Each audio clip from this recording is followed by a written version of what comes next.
Hello साथियों, नमस्कार। जैसा आपको पता है, कल यानी 12 अक्टूबर से आप सबके एग्जाम स्टार्ट हो रहे हैं। आप में से बहुत सारे बच्चों ने ये सवाल पूछा है कि ट्रिपल सी एग्जाम में तुक्का कैसे लगाएं। अब देखिए, ट्रिपल सी एग्जाम में टोटल 100 प्रश्न आते हैं और इसमें नेगेटिव मार्किंग नहीं होता है।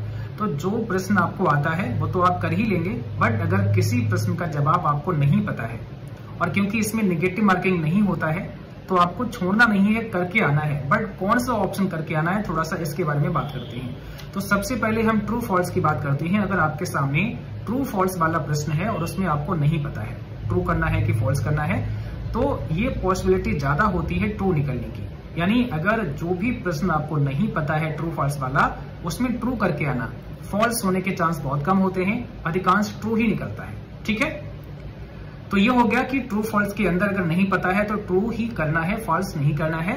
पता है अगर आपको ट्रू फॉल्स के अंदर कि भाई ये वाला फॉल्स है, तब तो कर देना है।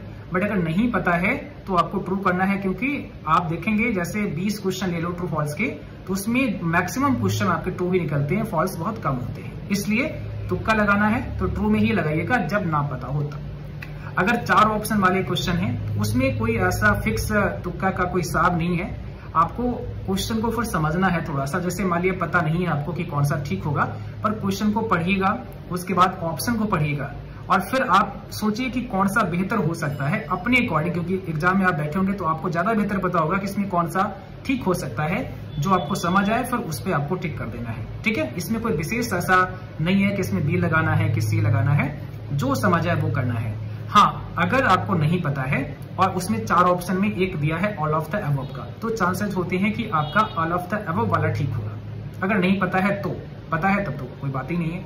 अगर ऐसा दिया है कि ए और बी दोनों, तो भी चांसेस होते हैं ए और बी दोनों वाले निकल। कई बार होता है ना, ऑप्शन 1 में दिया है, ऑप्शन फिर बी में दिया है, ऑप्शन सी में दिया है बोथ ए एंड बी, और ऑप्शन डी में दिया है नन ऑफ दिस, तब बोथ ए एंड बी में जाना है। लेकिन ये जब ना पता होता। ठीक है, पता है थोड़ा सा भी आपको, अगर आपको लग रहा है कि नहीं ये वाला ठीक हो सकता है, ए और बी दोनों नहीं ठीक है, पहला ही ऑप्शन ठीक है, तो फिर वही आपको करना है। इसका विशेष आपको ध्यान रखना है। बाकी 4 ऑप्शन दिए हैं, ना ही आपका ए एंड बी बोथ वाला दिया है ऑप्शन, ना ही आपका ऑल ऑफ दीज का दिया है। तो फिर जो आपको ठीक लगता है मौके पर, वहां पर उसको आपको लगाना है। मतलब छोड़ना नहीं है किसी भी प्रश्न को। छोड़ेंगे तो आपका नुकसान हो जाएगा, क्योंकि इसमें अगर गलत भी कर देंगे तो नेगेटिव मार्किंग नहीं है। तो कुछ लगा के आएंगे तो चांसेस हैं कि सही निकल जाएगा, छोड़ देंगे तब तो वो क्वेश्चन चला ही गया। ठीक है, बाकी अच्छे से एग्जाम देना है और आप सबको हमारी तरफ से बहुत शुभकामनाएं। All the best, best of.